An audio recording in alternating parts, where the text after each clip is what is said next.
Welcome to the Salmon Runs YouTube. Enjoy the video. You begin by preparing the essentials. Confirm Evofox firmware matches the controller model and that your PC runs a supported Windows build. Once done, power the unit with a stable 5V supply and set the controller into Discovery or USB mode per the device LED pattern. Now plug the USB cable into the controller, then the PC. The order matters because the controller enumerates differently if powered after USB. Make sure to open Device Manager so you can watch for the new hardware event.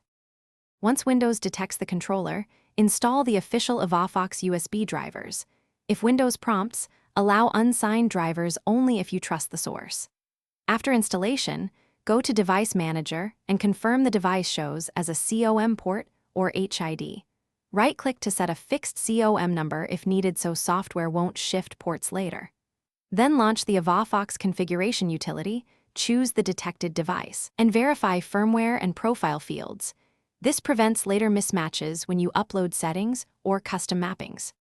To finish, upload your controller profile from the Evofox tool, run the calibration and input test to verify axes and buttons respond correctly, then save to device memory. Once saved, reboot the controller and the PC to lock in COM assignments and confirm persistence. If something goes wrong, try a different USB cable and port first. Next, reinstall drivers and power cycle the controller.